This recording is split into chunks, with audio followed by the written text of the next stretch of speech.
يا دكتور عايزه البرشام اللي عليه واحده بترقص واتنين بيجروا ورا بعض. ده انا بزق في جبل، بزق في جبل. انت ايه اللي وصلك للحاله دي؟ اني ما سمعتش نصيحه الدكتور. ايوه، ايه هي النصيحه؟ ما بقولك ما سمعتهاش. لو سمحت يا دكتور، انا كحتي مش عاجباني.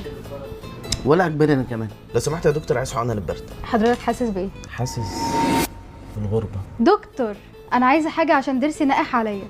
ماشي، هناخد حاجه مضمضه. دي عشان ايه؟ دي عشان خاطري يا فندم. تيجي تشتكي لي من صداع، تيجي تشتكي لي من مغص، انما تشتكي لي من جوزك ده اعمل فيه ايه؟ دكتور انا دايخه وعايزه حاجه للدوخه. عندك ضغط او سكر؟ اه. سكرك ايه؟ معلقتين.